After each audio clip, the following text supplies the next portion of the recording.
오늘 은혜 받으실 하나님의 말씀을 함께 보도록 하겠습니다. 오늘 은혜 받으실 하나님의 말씀은 고린도후서 5장 1절에서 7절 말씀이 되겠습니다. 고린도후서 5장 1절에서 7절 말씀입니다. 성경을 보시고 또 스크린을 보시고 같이 합독하도록 하겠습니다. 만일 땅에 있는 우리의 장막집이 무너지면 하나님께서 지으신 집 곧 손으로 지은 것이 아니요 하늘에 있는 영원한 집이 우리에게 있는 줄 아느니라. 참으로 우리가 여기 있어 탄식하며 하늘로부터 오는 우리 처소로 덧입기를 간절히 사모하노라. 이렇게 입음은 우리가 벗은 자들로 발견되지 않으려 함이라. 참으로 이 장막에 있는 우리가 짐진 것 같이 탄식하는 것은 벗고자 함이 아니요 오히려 덧입고자 함이니 죽을 것이 생명의 상핑바 되게 하려 함이라. 곧 이것을 우리에게 이루게 하시고 보증으로 성령을 우리에게 주신 이는 하나님이시니라. 그러므로 우리가 항상 담대하여 머무르 있을 때에는 주와 따로 있는 줄 아노니 이는 우리가 믿음으로 행하고 보는 것으로 행하지 아니함이로다. 아멘. 오늘 저는 이 말씀에 의지해서 우리 영생을 확신하는 삶이라는 제목으로 은혜를 나누도록 하겠습니다. 우리 지난 시간에는 고난과 박해 속에 사역하던 사도 바울이 괴로움 가운데 큰 소망이 있음을 발견하고 그때부터 낙심하지 않고 선교 사역에 집중할 수 있었던 이 세 가지 소망을 갖게 되었습니다. 지난 시간에는 그 첫 번째 소망으로 천국에서 얻게 될 영원한 영광이 있음을 깨달은 내용에 대해서 말씀을 드렸습니다. 오늘은 두 번째 소망으로 우리는 하나님 나라에서 영생을 누리는 삶을 살게 된다는 것입니다. 이 말씀이 참 너무나 소망이 되죠. 그러므로 우리 택함을 받은 우리 성도님들에게는 이 땅에 있는 장막집이 무너지면 하늘에 있는 영원한 집이 예비되어 있다고 말씀하고 있습니다. 오늘 봉독했던 1절 말씀 다시 한번 보도록 하겠습니다. 만일 땅에 있는 우리의 장막집이 무너지면 하나님께서 지으신 집 곧 손으로 지으신 것이 아니요 하늘에 있는 영원한 집이 우리에 있는 줄 아느니라. 믿음의 가장 기본적인 말씀 같죠. 우리 현재 장막집이라는 것은요, 우리가 가지고 있는 이 현재 육체를 말합니다. 이것을 장막집이라고 표현했고요.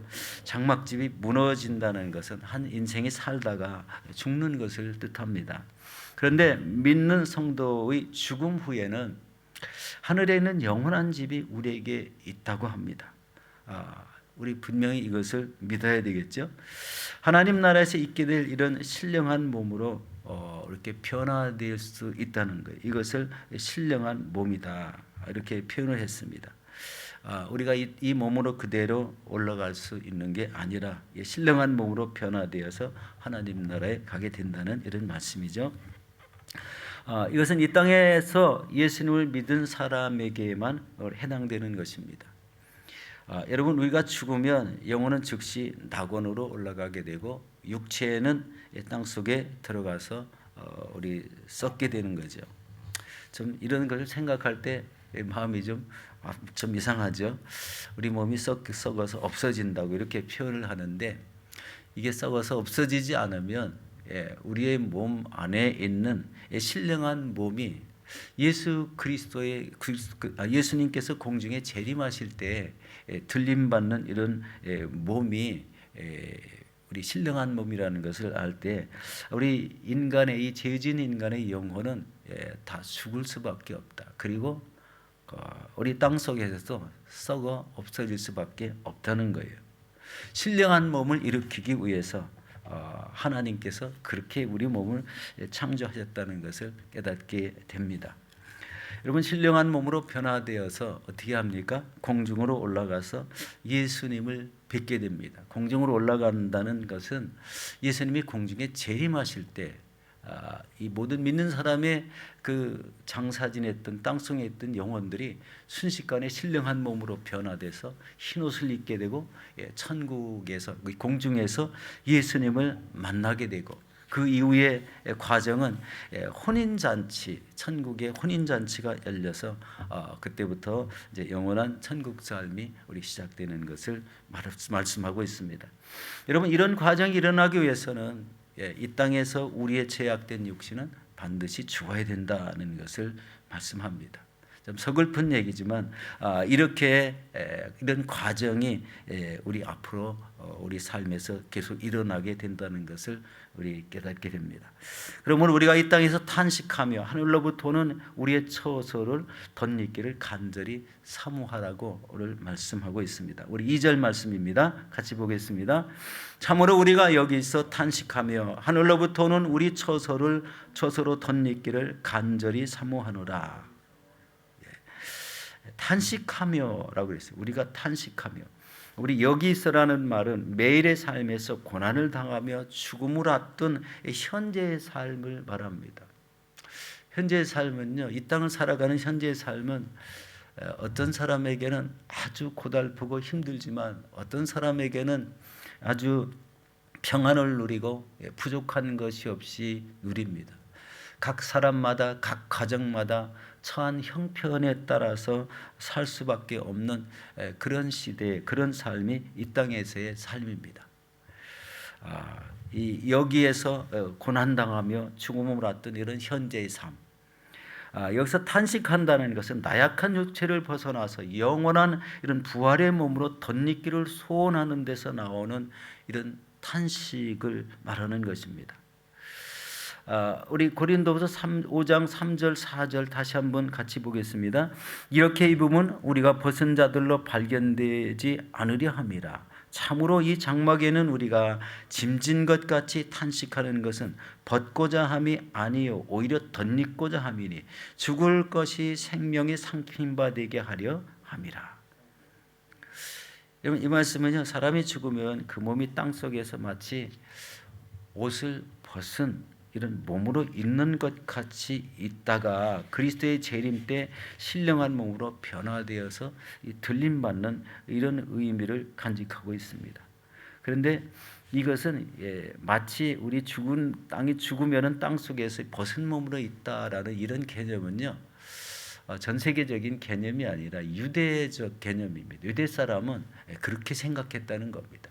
우리는 죽으면 땅속에 들어오면 다 썩어서 없어지는 걸로 알고 있는데 유대 사람들은 우리 벗은 몸으로 있다가 그리스도의 재림 때는 신령한 몸으로 변화된다는 이런 개념을 가지고 있다는 겁니다. 사도 바울은 자신의 살아 생전에 우리 그대로 들림받기를 소망했습니다. 그 고달픈 선교 사역이 얼마나 힘들었든지 그냥 우리 죽어서 땅속에 들어가신 것이 아니라 오늘 그 5장 3절에서 4절 말씀 속에는 벗은 몸으로 발견되지 않게 한다. 그러니까 벗은 몸, 이 죽음이라는 유대적 관념을 자신에게 적용하지 않고 주님이 그냥 주님 나라로 곧장 이렇게 올라가기를, 우리 들려 올림 받기를 소망했다는 얘기입니다. 그 말의 의미는 무엇이 배어 있을까요? 선교사에게 너무 고달픈 그 배경입니다. 하루하루의 그 전도, 선교하는 이런 삶 속에서 나타나는 그 삶이 자신이 감당하기에 너무 버거울 정도로 이런 외적인 고통과 압박과 자신의 몸의 연약함까지 겹쳐서 이 하늘의 소망을 갖고 이렇게 표현한 겁니다. 죽음을 보지 않고 그냥 들림받았으면 좋겠다는 이런 믿음을 갖게 되었다는 거죠. 이 사도 바울이 이렇게 말한 동기는 바로 이 영지주의의 영향으로 육은 연약하고 그리고 영은 우리 소망을 갖는 선한 이런 몸이다라는 것을 생각했다는 것을 얘기하고 있습니다. 여러분, 육신의 부활은 이루어지지 않는다고 믿은 사람들이 영지주의자들입니다. 영이 부활되고 육신은 그냥 부활이 이루어지지 않는다. 이 영지주의의 영향을 어디서 받았냐면 바로 이 자기가 우리 세운 고린도 교회 모든 성도님들이 이런 영지주의의 영향을 받고 있었다는 거예요. 그래서 사도 바울은 자신이 그냥 살아서 들림받기를 원했다는 그 참된 의미의 이면에는 이런 사상을 가지고 있던 고린도 교인들의 그 신앙을 다시 올바로 깨우치기 위한 그런 우리 말씀인 것입니다. 실제적으로 이렇게 어느 때가 되면 예수님이 공중에 재림하게 되면 그때 살아가는 사람들, 믿음의 사람들은 죽음을 보지 않고 곧바로 들림받을 수가 있습니다. 성경에 그렇게 기록되어 있죠. 그렇지만 예수님이 오시기 전에 이 땅을 떠난 사람들은 일단 땅에 들어가야 되고, 그리고 예수님이 공중에 재림하시기를 그 땅 속에서 기다려야 됩니다. 여러분, 우리 인간이 죽으면 믿음의 사람들은 이렇게 천국에 올라가고, 믿지 않는 사람들은 우리 지옥이라는 곳으로 분리가 되죠. 여기에 대한 그런 이해가 리얼하게 나온 것이 누가복음 16장입니다. 우리 잘 아시는 대로 우리 누가복음 16장 우리 19절에서 31절 사이에 보면요, 부자와 거지 나사로의 비유가 나옵니다. 여러분, 부자는요 매일 자색 옷을 입고 고운 베옷을 입고 날마다 호화롭게 우리 연락하는 삶을 살았다. 큰 상을 차려놓고 매일 우리 기쁨으로 우리 호화롭게 즐기는 이런 삶을 살았습니다. 그런데 그 문간에 있는 거지 나사로는 부자의 상에서 떨어지는 그 부스러기로 배를 채웠고, 또 개들이 우리 헌대를 상처를 핥아주는 그런 내용이 우리 성경에 나와 있습니다. 그러다가 거지는 어떻게 됐습니까? 죽어서 아브라함 품에 안겼다고 되어 있습니다. 이 말은 천국에 들어갔다는 얘기죠. 부자는 죽어서 음부 이 지옥 불꽃 가운데 괴로워하는 이런 사람이 되었다는 거죠. 그런데 부자가 있는 이 지옥이 얼마나 고통스러운지 부자는 아브라함에게 이렇게 얘기하죠. 저 나사로를 시켜서 물 한 방울만 찍어서 자기 혀에 떨어뜨려서 자기의 혀를 좀 시원하게 해달라는 이런 부탁을 하는 내용이 거기에 있습니다. 여러분, 우리가 이 땅에 살 때 모두 부자로 사는 것을 원합니다. 부족함이 없으니까 우리 굉장히 좀 의미가 있죠. 평안한 삶을 살기를 원하는 우리 인간의 마음입니다. 그러나 예수 그리스도를 믿고 구원함이 없는 이런 부자는 그 의미가 이렇게 뚜렷하지는 않을 것 같습니다. 예수 믿고 구원받는 삶이 가장 행복하다는 이런 말씀입니다. 여러분, 우리가 구원받은 영혼이 되었다면 이 들림받는 신앙으로 무장해야 됩니다. 이 말은요, 자신의 믿음을 더욱더 뜨겁게 하고 하나님 말씀과 기도로 하나님과 날마다 교통하고, 그리고 이 땅에서 우리가 해야 되는 여러 가지 일들, 하나님의 일들을 힘껏 감당할 때 이런 들림받는 신앙으로 무장이 되는 거예요. 그래서 이런 신앙으로 무장될 때는 우리에게는 천국의 소망이 더욱더 확실해진다는 것을 알게 됩니다. 여러분, 우리 안에 계신 성령님은 우리 부활의 증인이라고, 보증이라고 이렇게 말씀합니다. 5절 말씀을 보도록 하겠습니다. 곧 이것을 우리에게 이루게 하시려고 보증으로 성령을 우리에게 주신 이는 하나님이시니라. 여러분, 이 말씀은요, 하나님께서 인간의 썩어질 육체를 신령한 몸으로 변화시켜 주시기 위해서 보증으로 성령을 우리에게 주셨다는 거예요. 우리가 예수 그리스도를 믿으면 그 믿은 즉시 우리 안에 내주하시는 분이 성령님이십니다. 그런데 이 성령님이 하시는 그런 우리 큰 일은 우리의 육체, 썩어질 육체를 신령한 몸으로 변화시켜 주신다는 데 있습니다. 그래서 이 보증으로 오신 성령님이 우리 신령한 몸으로 다시 살리는 영의 역할을 감당하신다는 말씀이죠. 자, 이것을 믿기 전까지 죽었던 영혼을 매일 성령으로 말미암아 신령한 몸으로 다시 살리신다는 겁니다. 이것이 우리 성도가 이 땅에서 살다가 죽어도 다시 살아날 것에 대한 이 보증이 되는 것입니다. 그리고 또 우리 보증이 되는 내용은요, 성령님께서는 예수 그리스도께서 십자가에서 죽으셨지만 그때 다시 살리신 분이 바로 성령 하나님이시라는 것입니다. 이것이 보증이 된다, 이 말씀은 로마서 8장 우리 11절에 이렇게 나와 있습니다. 나중에 한번 찾아보시기 바랍니다. 예수님도 우리 십자가에 못 박혀서 장사한 지 3일 후에 이렇게 산화하신 그 역할은 성령님이 하셨다는 이런 말씀입니다. 여러분, 우리의 믿음으로 행하는 삶 속에 이제 앞으로는 어떻게 살아야 되는가를 생각해 볼 때 제 생각에 요즘 우리가 이런 찬양을 많이 드리는 걸 봅니다. 선한 싸움 다 싸우고 뭐 이렇게 그런 찬양을 많이 드리죠. 선한 싸움을 싸우는 삶을 살아야 된다는 것입니다. 오늘 본문 6절에서 7절을 같이 한번 보도록 하겠습니다. 그러므로 우리가 항상 담대하여 몸으로 있을 때에는 주와 따로 있는 줄 아노니 이는 우리가 믿음으로 행하고 보는 것을 행하지 아니함이로다. 여러분, 신앙생활에서 가장 중요하다고 생각되는 것은 믿음으로 사는 자세인데 그 자세는 믿음의 선한 싸움을 싸우라는 것입니다.